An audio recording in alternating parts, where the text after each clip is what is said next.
Our life is a magic trick, and we are all the magicians. And my introduction of Darren is he's a magician. We should pay attention to what he's got to say. Woo! So that's it.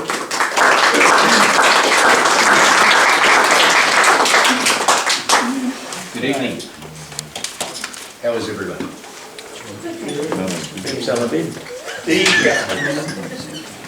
Okay, so Hang on, let's get set up, Darren. Is that the magic wand? we're going to talk about a lot of different subjects this evening. I've taken an executive decision and we're going to touch on some of the things that were projected that you were coming here for, but there's a lot of people in the crowd tonight that are seeking remedy or answers of processes to possibly use in the courts.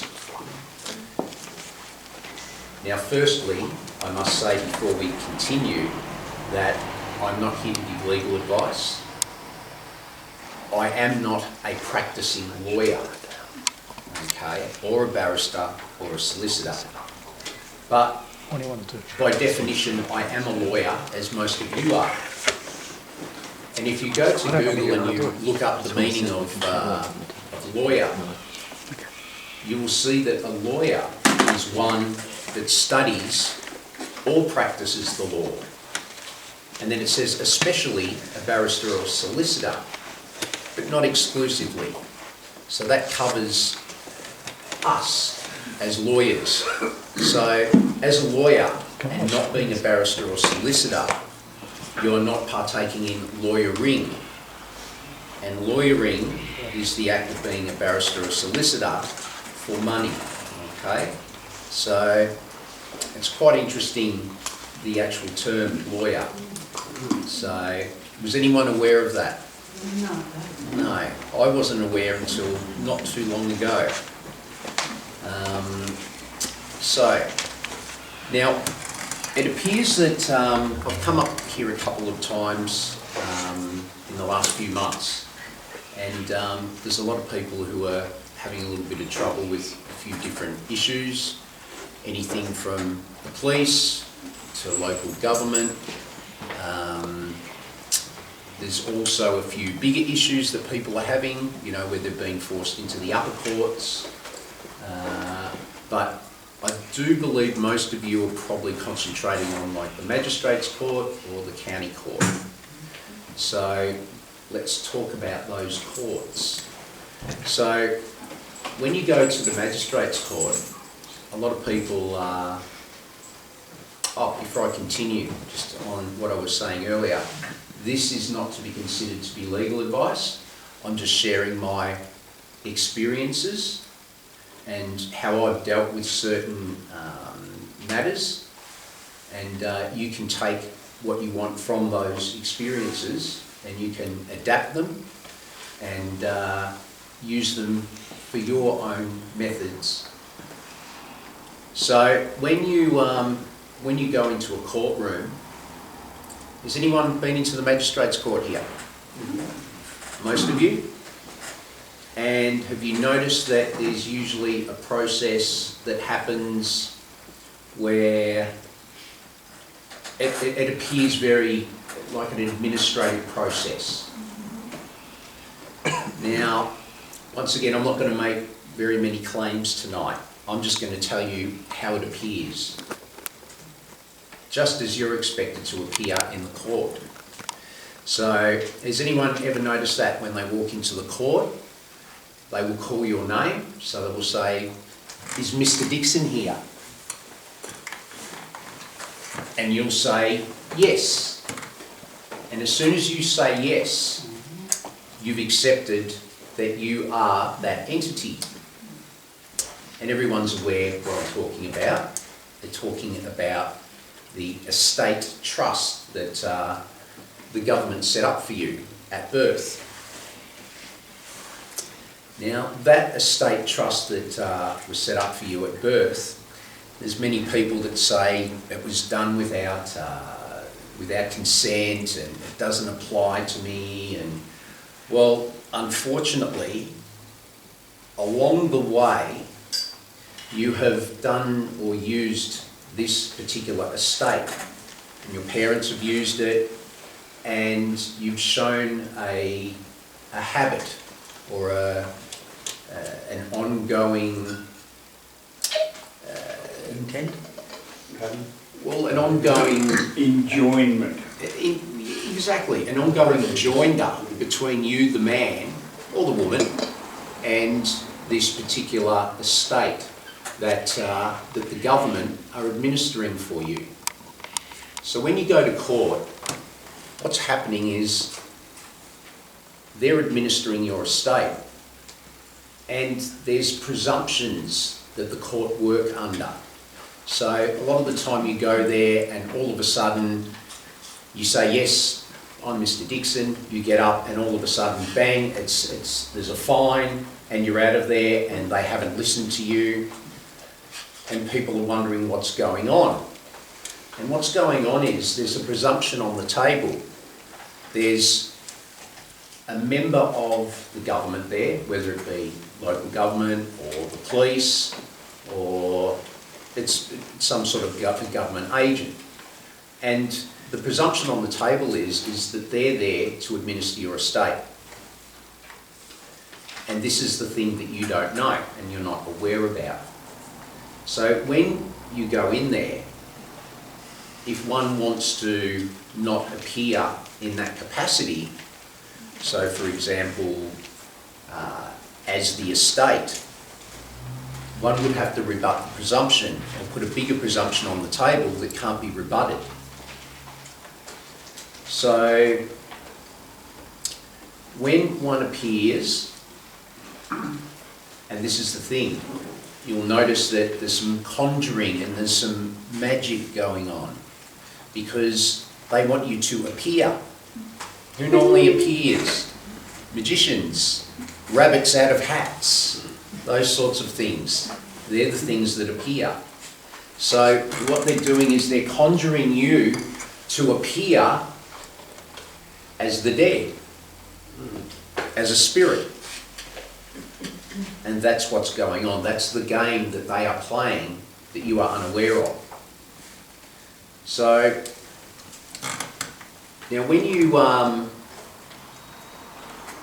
appear before court, what ordinarily happens is, as I said, the police, let's call it the police for the moment, the police are administering your estate.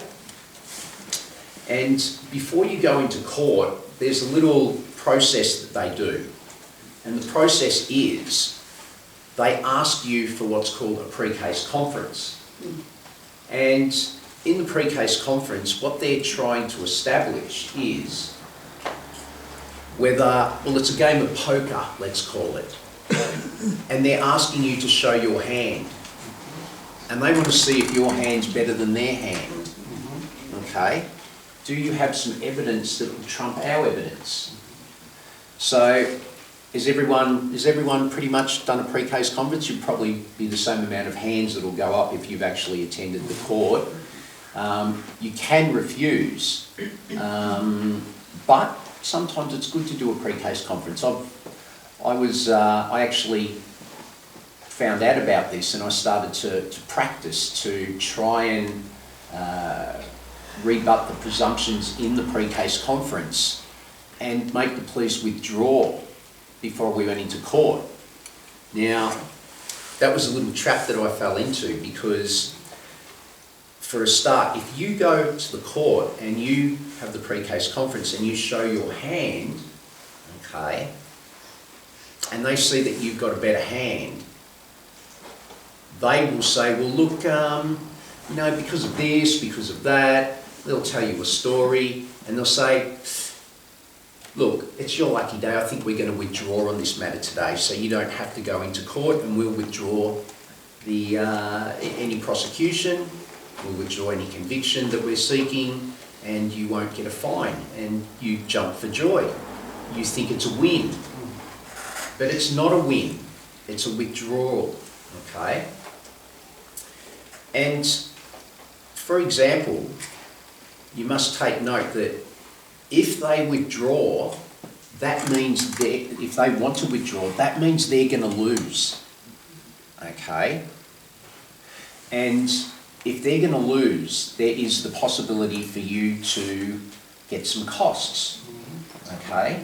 So I remember, I'll give you an example as a reference. I went into court, into the magistrates' court one day in the city. And it was actually the first time I'd ever been to the magistrates' court in the city, the Melbourne magistrates' court. And when I was there, I was on the ground floor, and I'd never been there, and if anyone's ever been there, it's quite an interesting building. And I was just standing there looking up the architecture. There's a big foyer with a grand sort of ceiling. I won't call it a grand ceiling, it's a large ceiling. And there's a staircase that goes up the centre, but it's an interesting looking foyer. And I was standing there checking it out. I'd been upstairs to a friend's case. And all of a sudden there was an altercation over in the corner. And there were two gentlemen, and I just heard some yelling and some scuffling, and then all of a sudden these two PSOs appeared, and they basically pretty much jumped on these guys and arrested them. And, oh, sorry, I'll tell a lie. There was two guys, but they only arrested one. And so one of the PSOs was taking this gentleman into custody and taking him out to the back room in the court. And all of a sudden, the second police officer turns around, and he's a bit agitated, and because the situation's being escalated, so he's running off his adrenaline, and he looks at me. And he points at me. And he goes, "Are you with that group? Are you with that group?" And I'm like, I'm turning around thinking, who's he talking to? And he's talking to me. And so he comes up to me and he says, "Are you with that group?" And I said, "No, I'm not with any group." And I said, "I do believe there's no association laws here in Victoria, that's just Queensland. And even if I was with the group, what relevant bearing has that got on anything?" And so he said, "Well, I think you're with that group, so I'm going to escort you out of the courtroom, out of the court." As I said, it was in the foyer. We're right next to the main door. So he grabs me and he escorts me out of the court. That's assault.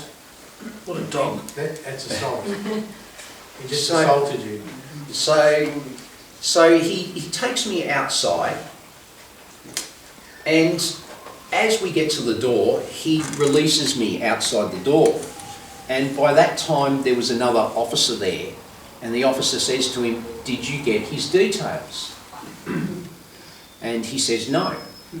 And so he comes out of the court, and he says, "Hey, I need your details." And I said, "I haven't committed a crime though." And he said, "I need your details. It's part of the Court Security Act. And there's an act that governs the security of the court, just in case there's some sort of a threat or someone with a weapon or something like that. It's more so for that and for the good order of the court and the business of the court, so it doesn't get usurped by people who are belligerent and wanting to yell out and that sort of thing. Or maybe people who are trying to take weapons or things like that into the court. And, you know, as we know, the security and everything. But that's another story. So he asked me again, "Give me your details." And I said, "Well, I don't have to." And he says, "But the Court Security Act says you do." And I said, "Well, I'm happy to give you my name." Okay. And he says, "No, I want your licence." And I said, "No." And he said, "Give me your licence." And I said, "No." And he said, "Give me your licence." And I said, "No," 3 times. And then he said, "If you don't give me your licence, okay, I will arrest you." And I said, "But I'm under no obligation to give you my licence." And he said, "Why?" And I said, "Because I'm not driving a motor vehicle." And for some reason, he took this as me being a smart ass. And I wasn't being a smart ass, I'm just familiar with what the law states, and the law states that you must produce your licence when driving and when asked to do so. But it's not compulsory. So I'll explain that a little later. So he gets angry because I say, well, I haven't got my licence.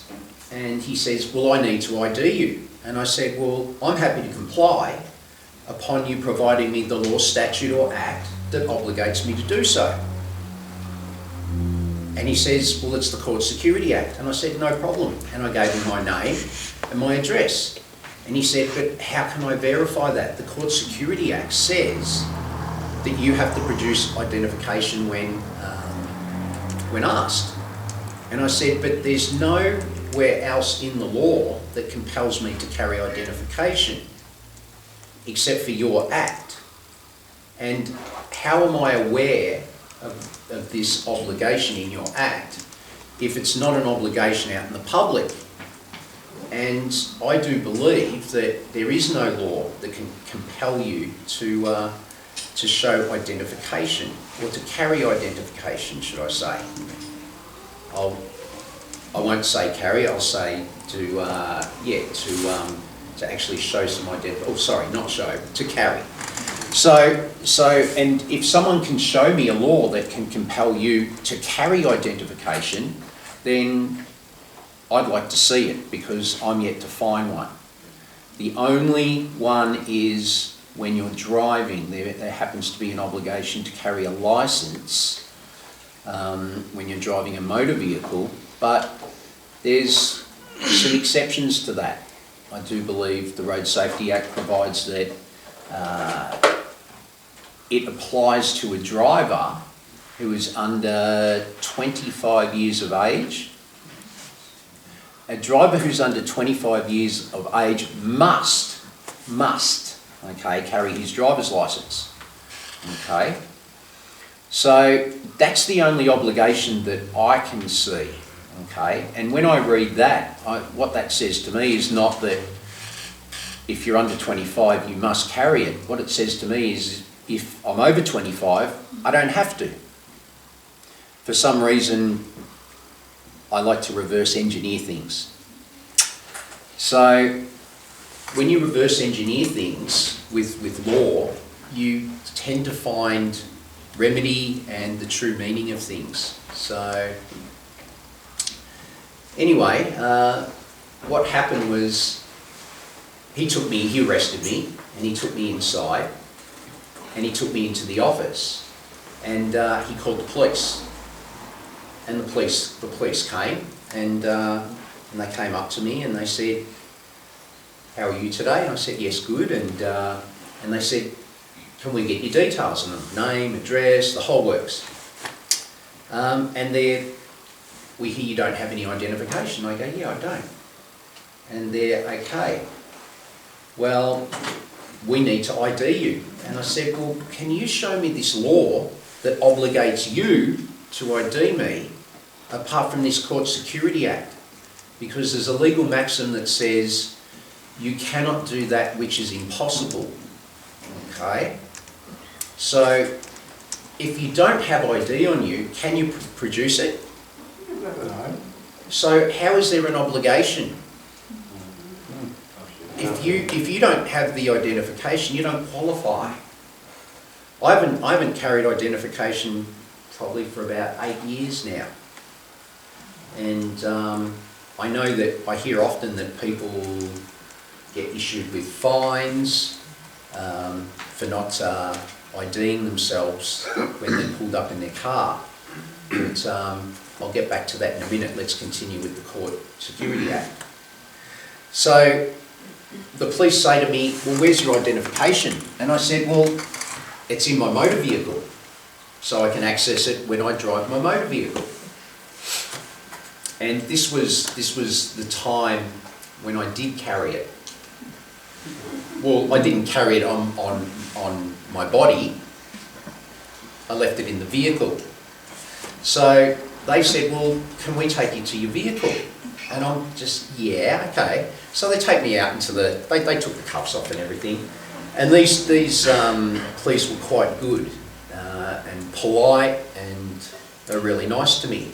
And when we walked out of the court, they said, so what happened? And I said, well, yeah, this, and I told them the story, are you with that group? And then I basically, and I said, yeah, these PSOs, they're out of control, they don't seem to know what they're doing.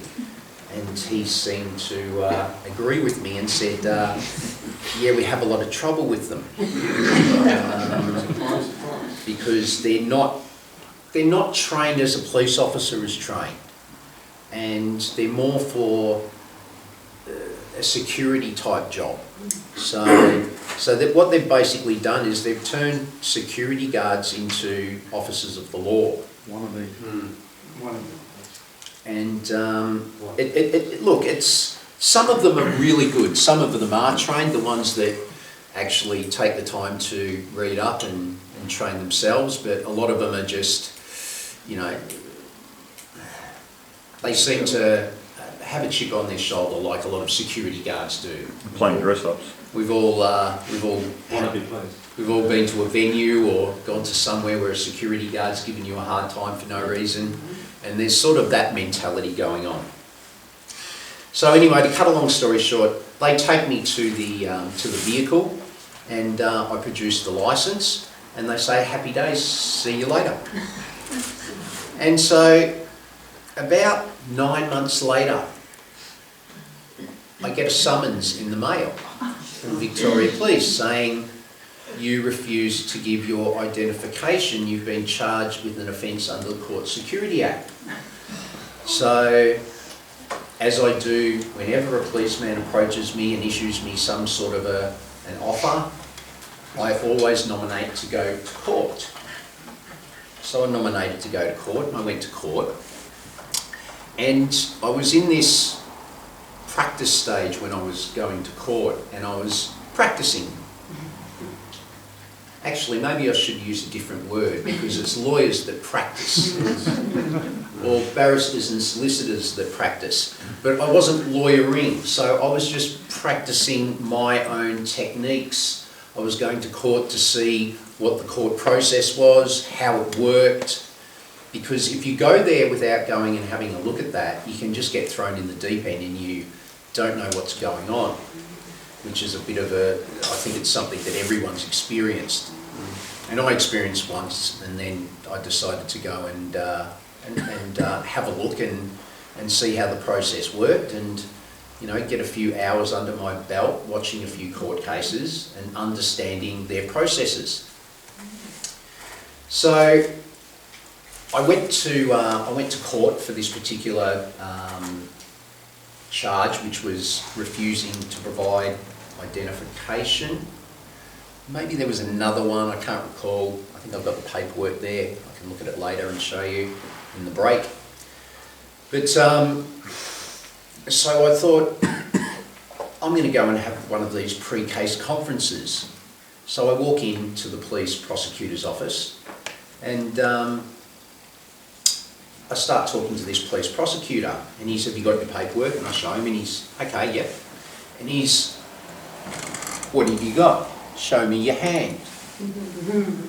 And I said, well, I said, I do believe you don't have the right to force me to carry identification in a court, and I do believe your statute that imposes that on me has been written beyond power,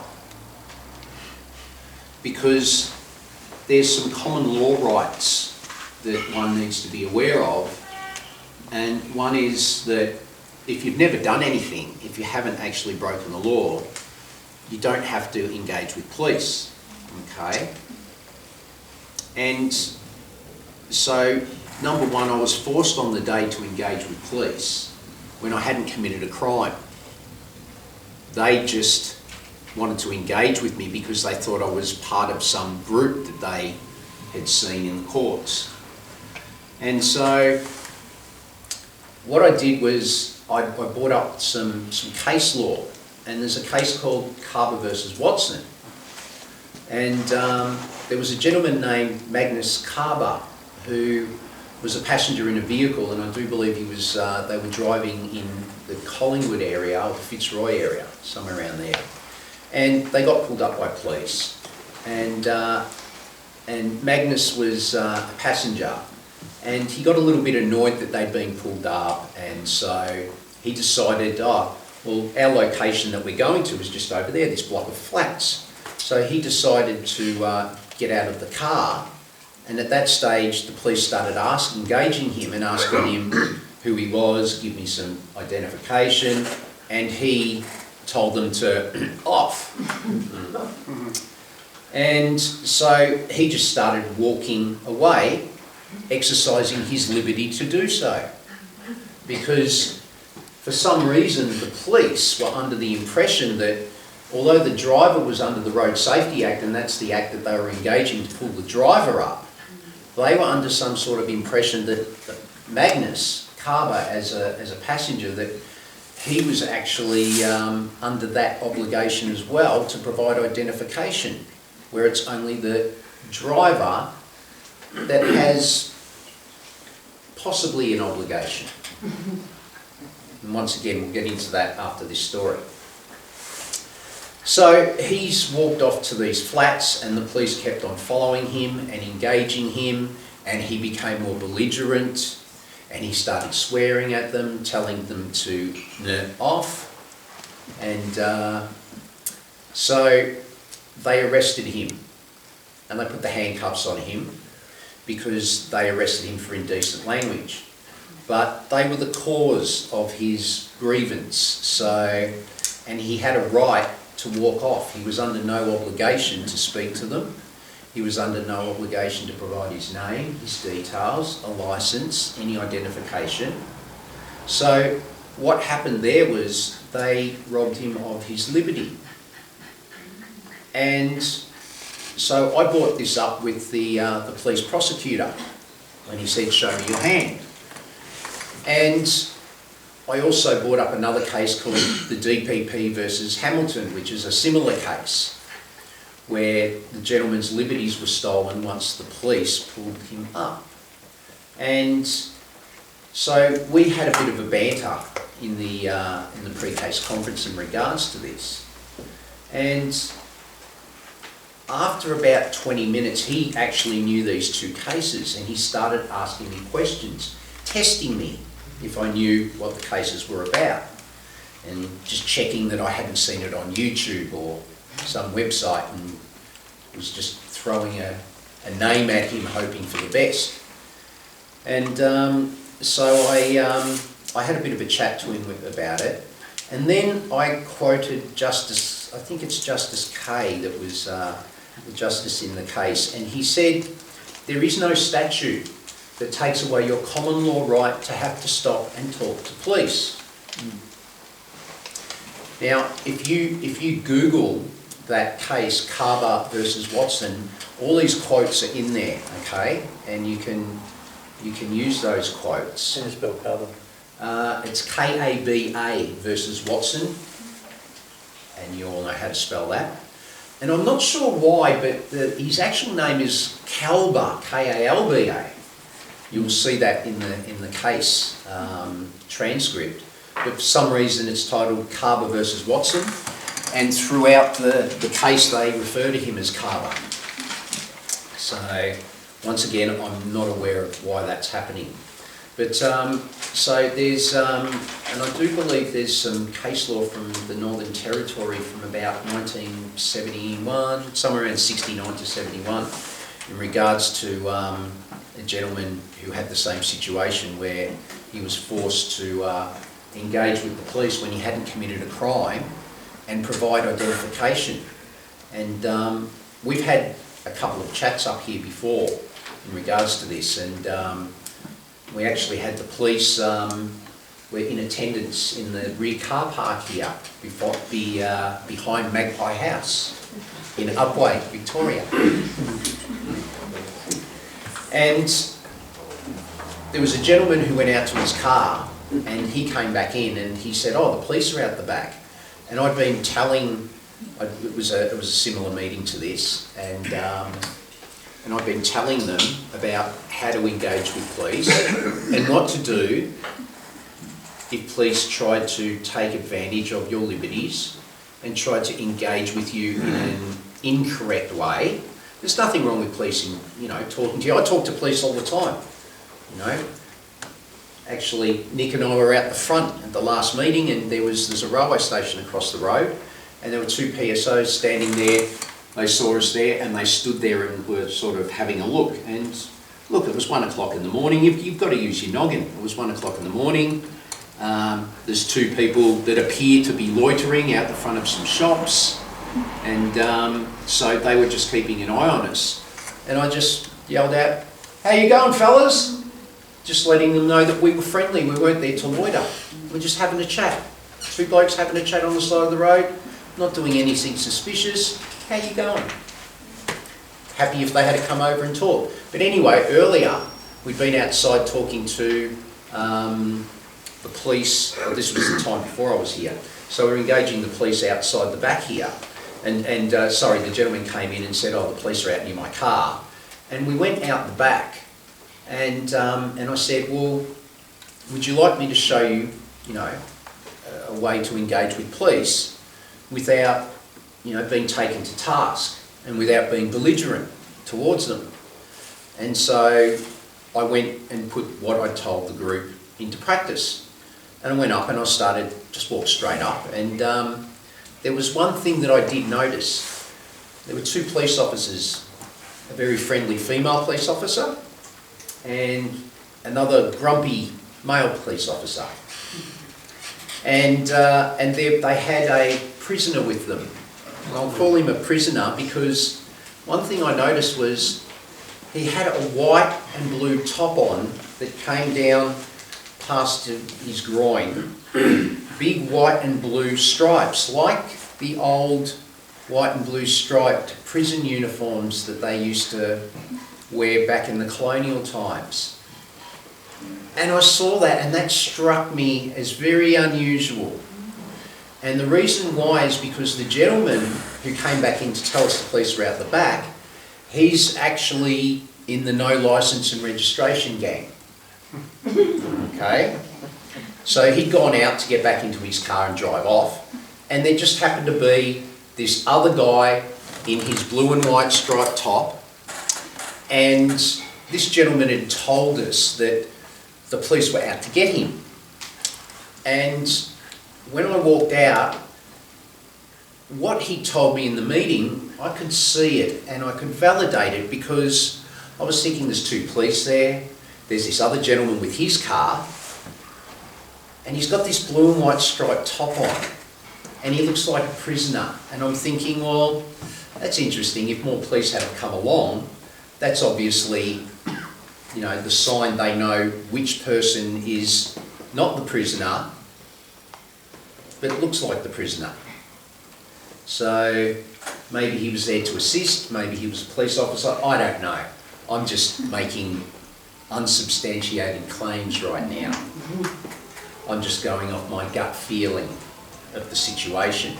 And so we went up and engaged the police officers, and I started talking to the female police officer. She was very friendly, and I spoke to her for a few minutes, and then the male police officer came over, and he was pretty grumpy, and I tried to engage him. He wasn't very interested in that.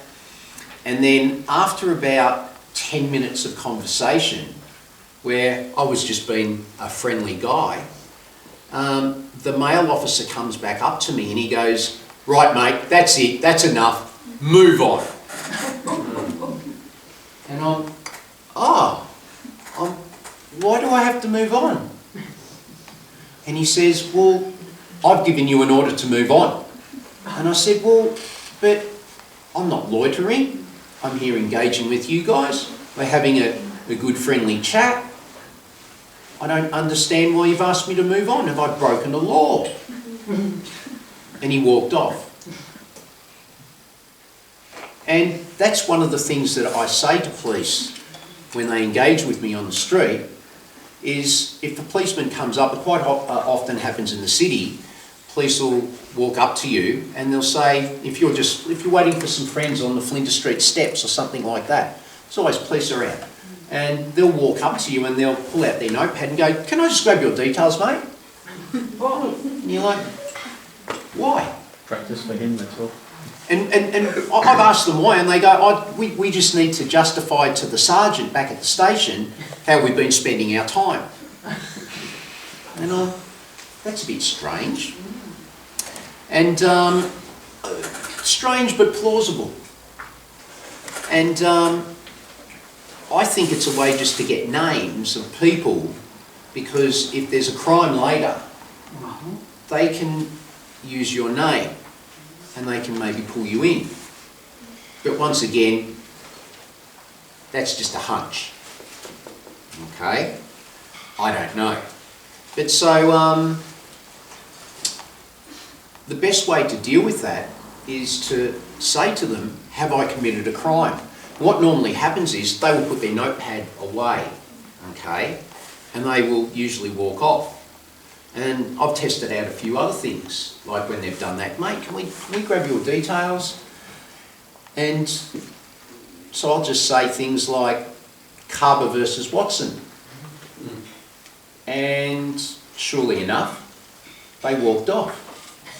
And the reason why I said that is because I've spoken to some police who had recently been through the police academy, and they were telling me that that was one of the cases that they teach them. So I just thought I'd test it out and see if they knew of that case. Because what you're doing is you're letting the officer know that you know your rights and that you don't have to engage with them if you don't want to. So, getting back to the pre-case conference. When I'm in the pre-case conference, as I said, I've shown them my hand. And this went on for about 20 minutes. And the officer decided, he said, in not exactly these words, "You've got 4 aces, and I've only got 4 kings. So I'm going to withdraw." And I thought to myself, wow, that's pretty powerful. You know, just knowing these 2 cases that I'd read, and I knew that there were liberties that I was entitled to, and if I hadn't committed a crime, which I hadn't, and I knew that if the police engaged me, okay, and then a crime happened from that, and it was through their engagement, that I'm not responsible, because they're not meant to be engaging me, because I'm just exercising my liberties. So, now, I walked out of there going, that was pretty good. I didn't have to walk into the courtroom. But since then, after revising that, what I've realised is that that could have been an opportunity to make some money. Because my hand was better than theirs. And what they're telling me is that they're going to lose if it goes into court.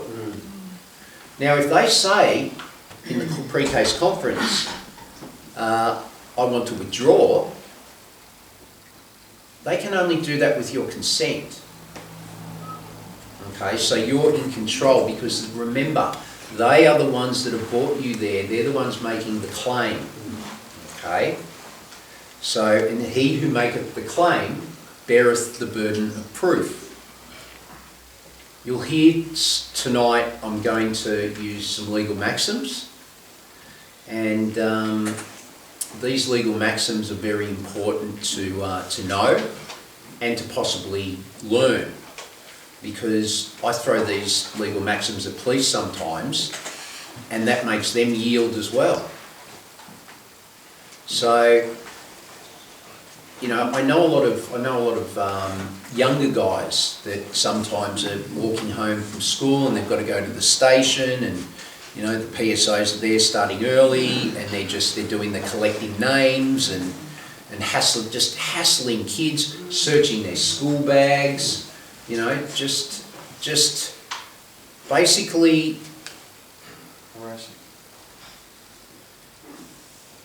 engaging people without any right to do so.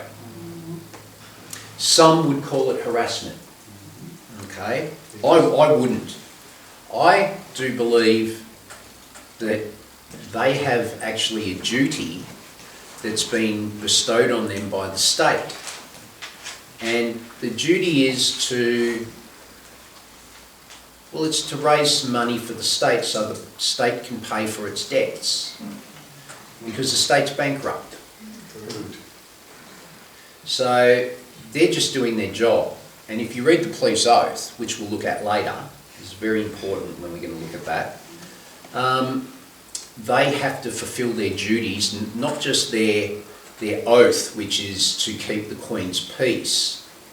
They have a duty to perform any duties that are bestowed upon them by their masters, okay, which is the commissioner or, you know, their senior officers. So always remember when you go to court, okay, there is an opportunity to make money. Okay, and the reason why I'm saying that is because when they take you to court, they think it's their opportunity to make money also. So don't think that I'm a greedy guts or Darren's just money hungry. He just wants it. No, I'm just saying that if you've got a better hand, if you've got the 4 aces, okay, you should go into court because number one, you've been damaged in a way because you've taken the day off work, so you're going to lose a day's pay. You've possibly invested money into some evidence or some documents and you purchased some books so as to use in the case.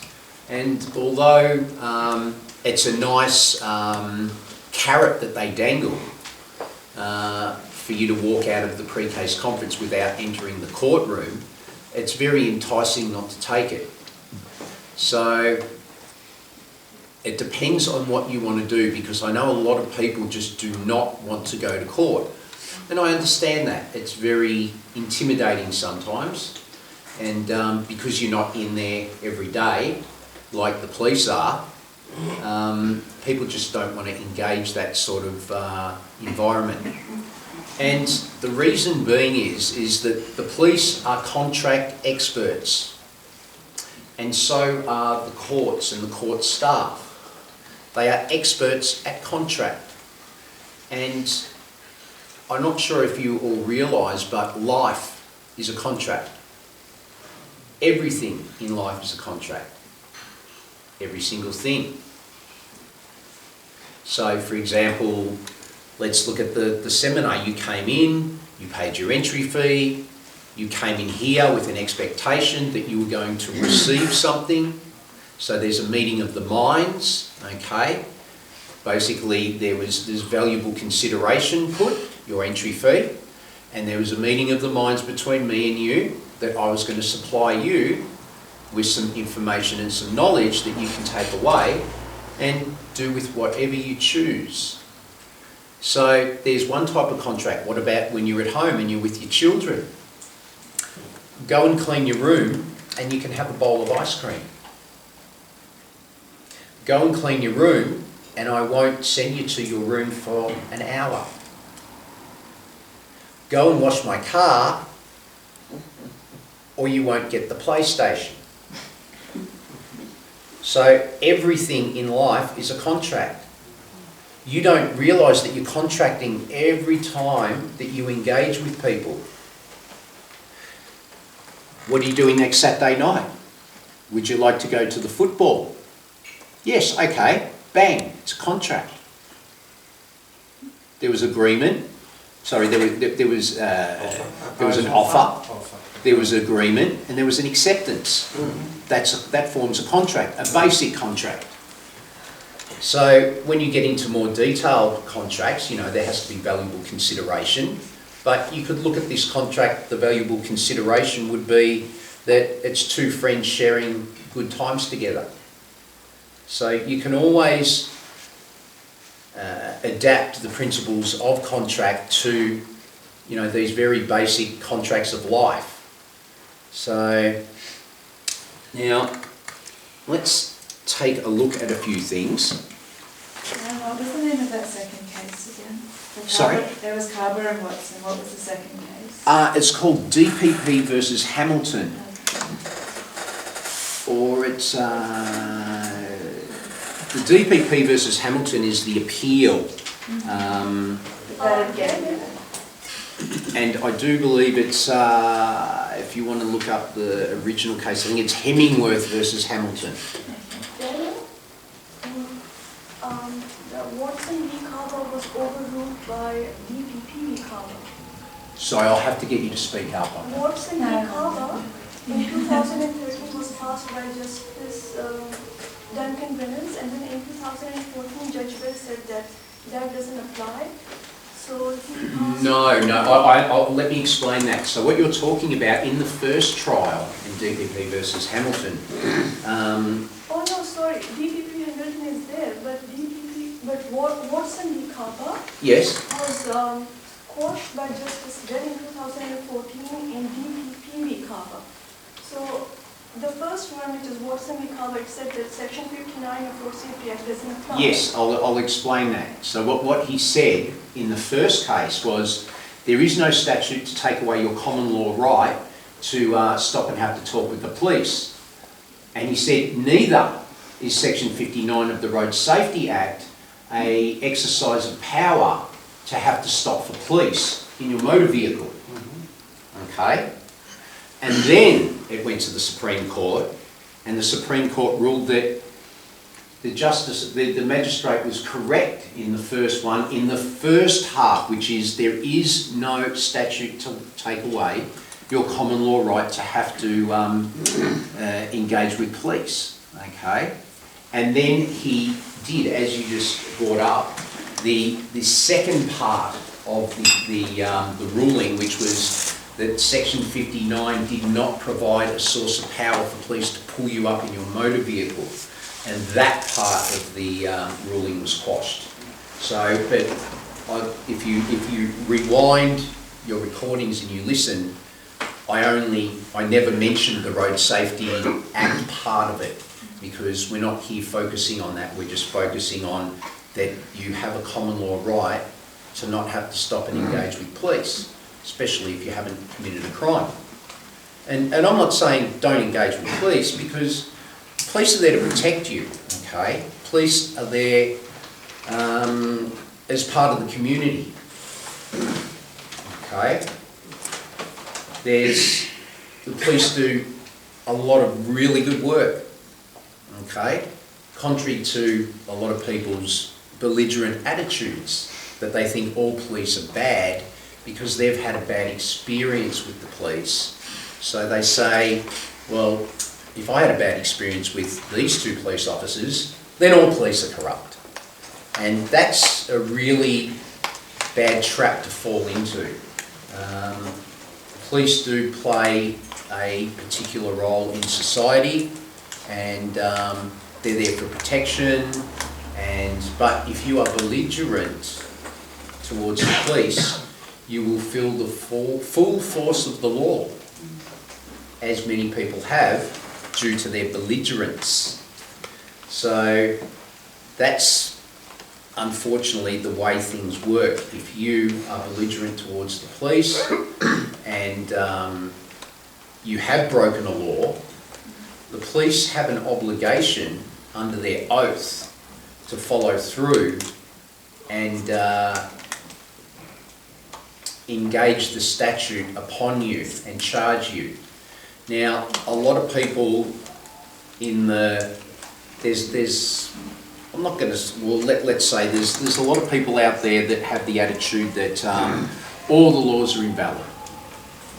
And I've heard this one that, the Road Safety Act is invalid, and it's an interesting argument, because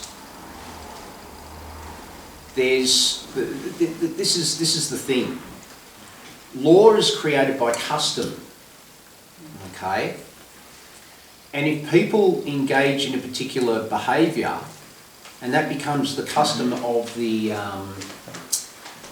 community, then that becomes the law. So, for example, there's lots of people out there that refuse breath tests, and they feel that for some reason they're above the law and they don't have to have a breath test. And yeah, it's an inconvenience to be pulled up and given a breath test, but you've got to think about the benefits, okay?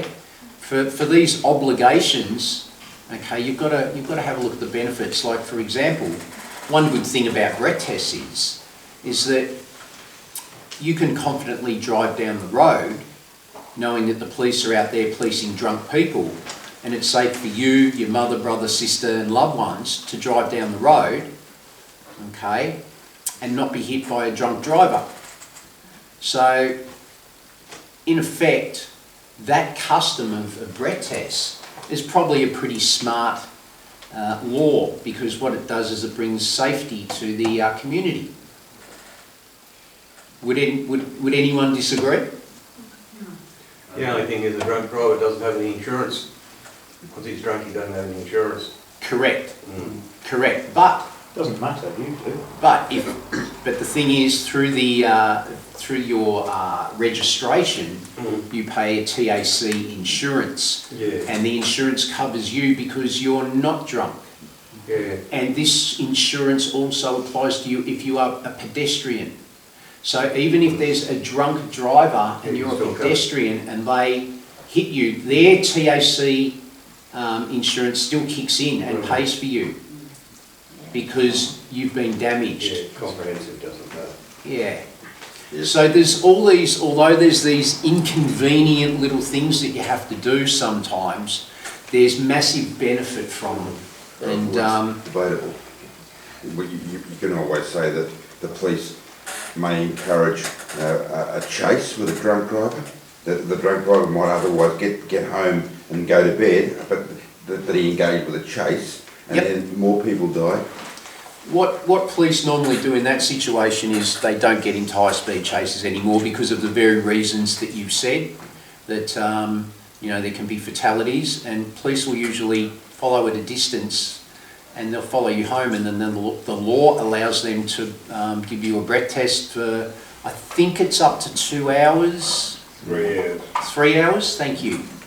So they can actually breath test you for 3 hours after you finish driving, and that sometimes that's a little bit dangerous because you know, what if you weren't drink driving? What if you weren't drunk and you just swerved,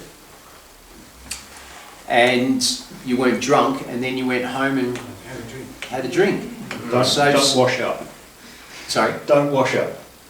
Don't wash up. Don't wash up your glass. Yeah, exactly. Yeah, totally. If they follow you home, like I've had cases where the police have followed me, and once I pull into my house, they just turn off. Yeah, they can't breath test you on your own private Is property. that the law? Because I was being intimidated. What about someone else? They cannot breath test you on your own private property, especially if you didn't give permission to come on your property. What about someone else? I don't know about somebody else's property, but on your own property, they cannot breath test If you. you go inside, they don't know who was in control. They don't even know where I live. That's right. So what the gentleman said over here is probably correct. You know, they follow you home, and you pull in, and what they've done is they've kept the Queen's peace, and they've made sure you got home, and they know now that you're not going to be a danger to anyone on the road. I'm not saying they're going to let a drunk driver, you know, off the hook. Maybe you swerved accidentally.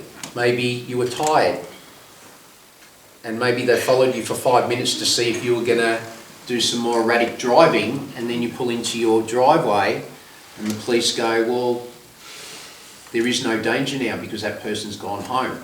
And I remember when I was young, police would often give you a warning and not issue you a fine, and they would say to you, don't let me see this vehicle on the road again tonight, or I will fine you. So they use their discretion, which they still have, but very rarely engage because they're under an obligation to issue a certain amount of infringements. It's disgusting. Unfortunately, it's become part of their job. So, but 30 a month. they have the duty. Yeah. 30 a month, if they don't get 30 a month, they get disciplined. Yep. And if it happens 3 times, you're out the door. Yeah. You know, 30 fines a month. no, if it happens 3 times, if they don't get their quota, they're out the door, they're not a police officer anymore. Are they expected to get 30 fines a month though? Is that They have to get 30 fines a month. each individual? Each police officer has to get 30 fines a month. So that's like 1 every day, it's disgusting. The BMWs are going to be paid for. That's right. How do you think they got those BMWs? Yeah, I don't want them to have it. Yes. Is there Anyway, I should put a check and balance on the safety. Sorry guys, can you have it down?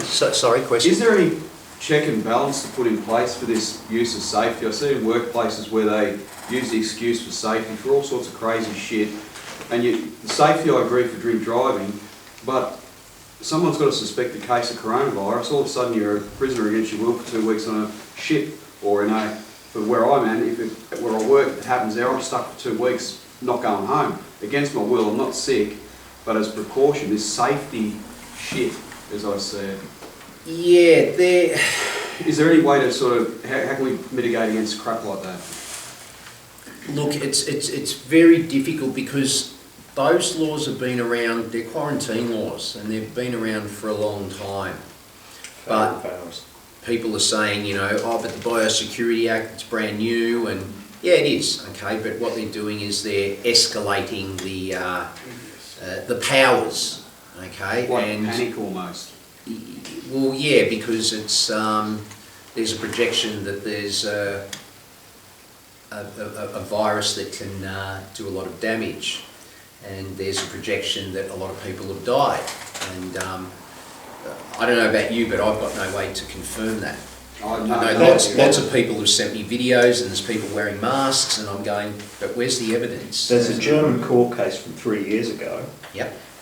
Where a gentleman made an allegation that it's never been proven that a virus has ever caused a disease, and he was taken to court by a drug manufacturer, and the drug manufacturer lost. Oh, there you go.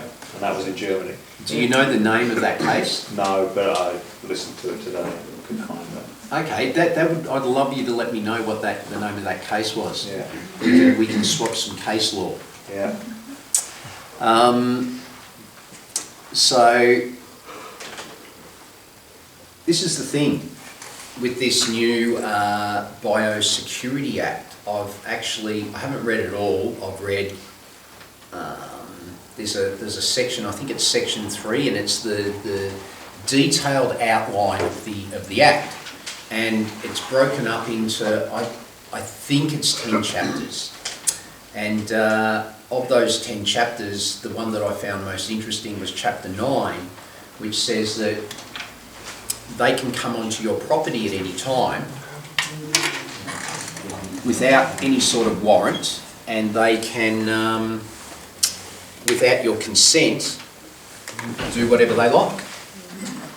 And What do you mean, do whatever they like?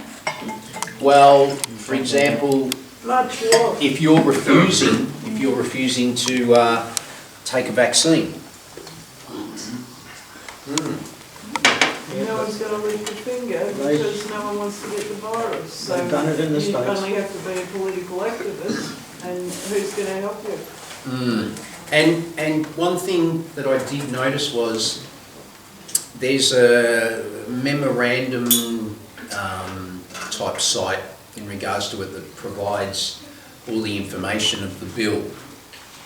And what happens in Australian law, because the government have signed the Human Rights Treaty, they have an obligation to make sure that all laws are consistent with human rights.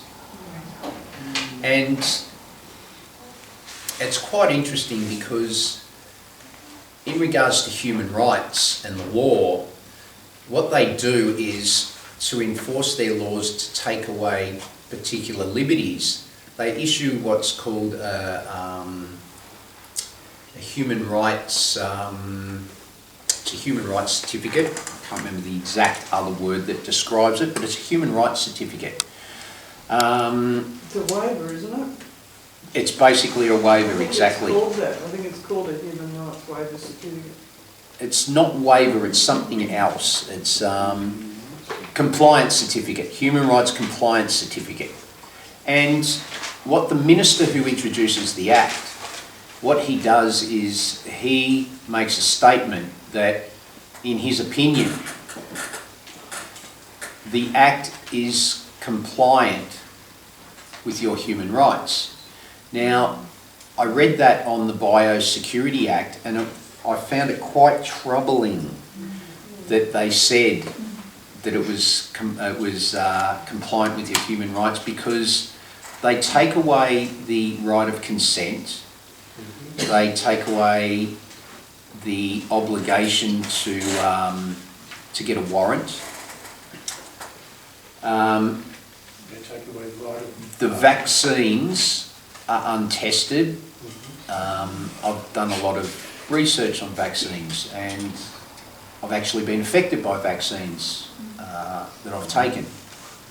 And the last one, I stopped taking them after that. I've only had the ones when I was a kid, and then I went to a particular country in Europe, and all of a sudden, and I'd been there before, and all of a sudden they were like, "Oh, you have to get this vaccine because there's this particular bug in the forest, and if it bites you, you'll die."